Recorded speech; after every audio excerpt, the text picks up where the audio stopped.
नमस्कार मित्रों, एक बार फिर से आपका स्वागत है हक फीड न्यूज में। कांग्रेस की पोल खोलकर कांग्रेस के ये दो वरिष्ठ नेता आपस में गुद गए और जमकर जूतम पैजार हुई, जमकर कुर्सियां भांजी गई एक दूसरे पर, और वो भी सब कुछ सोनिया गांधी के सामने। बड़ी खबर है, इस वक्त की पूरी खबर बताऊंगा, वीडियो भी आपको दिखाऊंगा, लेकिन उससे पहले कमेंट में कांग्रेस के बारे में आपकी क्या राय है वो मुझे बताइएगा। आपको बता दूं कि कांग्रेस में लगातार एक के बाद एक नेता या तो कांग्रेस को बाय बाय कर रहे हैं, नहीं तो एक दूसरे से भिड़ रहे हैं। और कांग्रेस में लगातार ये खबरें आती रहती हैं कि नेता आपस में जूतम पैजार करते हैं, गाली गलौज करते हैं और कुर्सियां तक भांजी जाती हैं। अब जो मामला सामने आया है वो बेहद चौंका देने वाला है, क्योंकि ये सब कुछ हुआ कांग्रेस के बड़े नेताओं के सामने, जो कि आए तो इसलिए थे कि इन सारी चीजों को संभाल सकें, लेकिन संभालने की बजाय उनके सामने ही कांग्रेस के कार्यकर्ता, कांग्रेस के नेता आपस में गुत्थम गुत्ता हो गए और एक दूसरे को गाली देते हुए कांग्रेस को दलालों की पार्टी तक कह डाला। तो इस पर मैं आपकी राय जानना चाहता हूं कि क्या कांग्रेस दलालों की पार्टी है? इस पर आप अपनी राय बताइएगा। ये कांग्रेस के कार्यकर्ताओं का कहना है, हमारा इससे कोई सरोकार नहीं है। आप अपनी राय दे सकते हैं। फिलहाल आपको बता दूं कि बिहार की राजधानी पटना की यह खबर है। पटना में कांग्रेस कार्यकर्ताओं के बीच झड़प का मामला सामने आया है। अब आप कहेंगे कि ये तो पहले भी आ चुका था। जी हां, झड़प का मामला लगातार पटना में सामने आ रहा है और यही वजह थी कि 7-8 दिन पहले एक खबर आई थी कि बिहार कांग्रेस में बड़ी टूट हो सकती है। ऐसा एक कांग्रेस के नेता ने ही दावा किया था, उस पर भी मैं आऊंगा, लेकिन उससे पहले ताजा मामला आपको बताता हूं। बिहार की राजधानी पटना में कांग्रेस कार्यकर्ताओं में झड़प का मामला सामने आया है और बैठक के दौरान पार्टी के लोगों में आपसी कहासुनी हो गई और समाचार एजेंसी एएनआई ने पूरी घटना का वीडियो शेयर किया है और वीडियो शेयर करते हुए लिखा कि पटना में कांग्रेस इंचार्ज भक्त चरण दास की बैठक में तनातनी का माहौल हो गया। दरअसल आपको बता दूं कि भक्त चरण दास को हाल ही में कांग्रेस की जिम्मेदारी दी गई है पटना में, बिहार में, और उन्हीं के सामने ये कुर्सियां भांजी गई, जूतम पैजार हुई।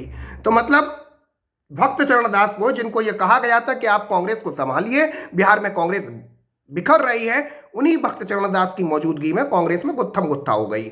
एजेंसी के मुताबिक यह आपसी झड़प विधानसभा चुनावों में पार्टी की हार और टिकट डिस्ट्रीब्यूशन को लेकर शुरू हुई थी। बाद में मामला हाथापाई तक पहुंच गया और बैठक में मौजूद लोग एक दूसरे से गाली गलौज तक करने लगे।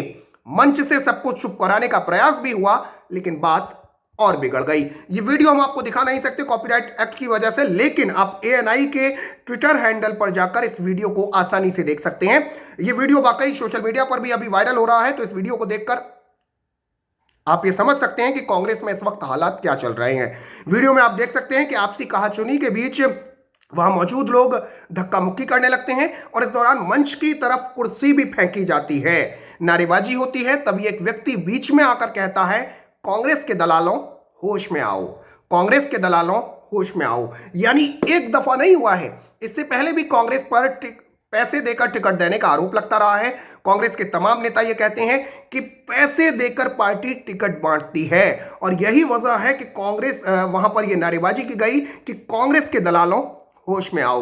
मैं आपको बता दूं कि पार्टी प्रभारी बनने के बाद भक्त चरण दास अपनी 3 दिवसीय बिहार यात्रा पर बिहार की राजधानी पटना में मौजूद है और पार्टी कार्यकर्ताओं के साथ लगातार बैठक कर रहे हैं। और इसी क्रम में वो मंगलवार को भी सदाकत आश्रम में किसान मोर्चा के साथ बैठक करने गई थी। किसान मोर्चा के साथ किसानों की आज ज्यादा चिंता लग रही है कांग्रेस को, लेकिन ये लोग भूल जाते हैं कि जिन्हें नेशनल दामाद बनाने की कोशिश की गई थी, रॉबर्ट वाड्रा साहब, उन पर तो कई आरोप हैं किसानों की जमीनें हड़पने का। अगर किसानों के इतने हितैषी हैं कांग्रेसी, तो वाड्रा साहब से क्यों नहीं कहते कि भाई जो जमीनें ली हैं वो दे दें? उन पर आरोप तो बहुत सारे हैं। खैर, उनसे अलग आते हैं। बैठक के शुरू होते ही वहां मौजूद कार्यकर्ताओं में आपसी कहासुनी हो गई और देखते ही देखते मामला इतना बिगड़ गया कि भक्त चरण दास सबसे शांत होने की अपील करने लगे, लेकिन भक्त जी की अपील किसी ने नहीं सुनी। अन्य सभी लोग आपसी बहस में उलझे रहे।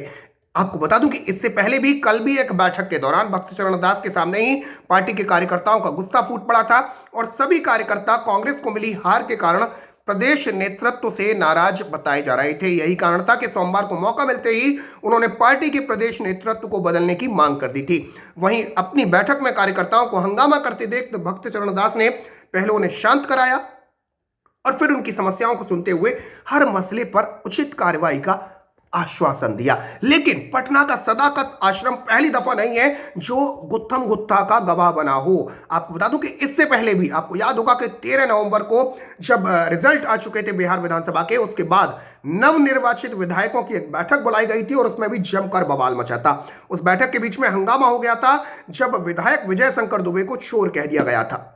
चुनाव में हार के बाद राजधानी पटना में कांग्रेस के प्रदेश मुख्यालय सदाकत आश्रम में यह बैठक बुलाई गई थी।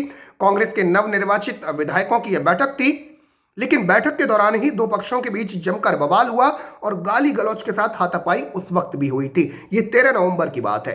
दरअसल विधायक दल की बैठक में महाराजगंज से कांग्रेस विधायक विजय शंकर दुबे और विक्रम से विधायक सिद्धार्थ के बीच में कांग्रेस विधायक दल के नेता बनने को लेकर झगड़ा हो गया था। बताया जा रहा था कि बैठक के दौरान सिद्धार्थ के समर्थकों की तरफ से विजय शंकर दुबे को चोर कहकर बुलाया गया था और जिससे नाराज होकर दोनों पक्षों की तरफ से जमकर बवाल काटा गया और हाथापाई हुई।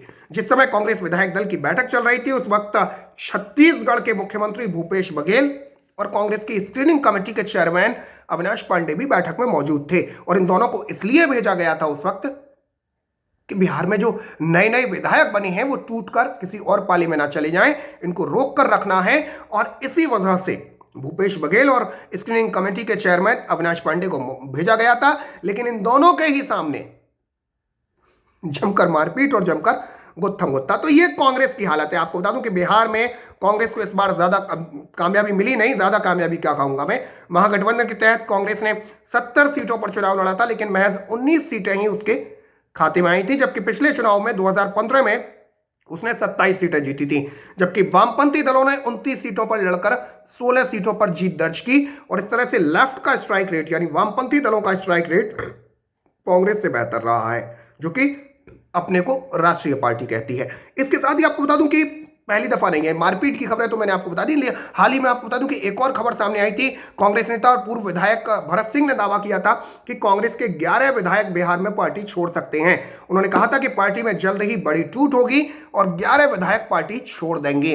हालांकि कांग्रेस हाईकमान ने भरत सिंह के बयान को खारिज कर दिया था, लेकिन भरत सिंह ने साफ कहा था कि 19 जो विधायक हैं, 19 में से 11 विधायक ऐसे हैं जो कांग्रेस पार्टी से नहीं है मगर चुनाव जीत गए हैं और ये लोग पैसा देकर टिकट खरीदे थे।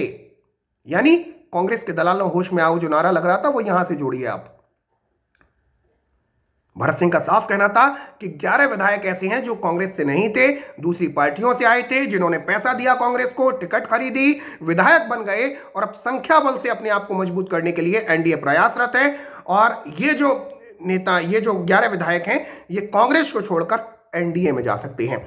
कांग्रेस नेता भरत सिंह ने कहा था कि जो कांग्रेस 11 विधायक पार्टी छोड़ना चाहते हैं उन सबके मार्गदर्शक कांग्रेस के प्रदेश अध्यक्ष मदन मोहन झा, राज्यसभा सांसद अखिलेश प्रसाद सिंह और वरिष्ठ कांग्रेसी नेता सदानंद सिंह हैं। राज्यपाल कोटे से अभी एमएलसी का नॉमिनेशन होना है। सदानंद सिंह और मदन मोहन झा एमएलसी बनने की फिराक में हैं। तो ये सारे आरोप लगाए गए प्रदेश कांग्रेस अध्यक्ष पर और उसके बाद ये कहा गया कि 11 विधायक पार्टी छोड़ सकते हैं।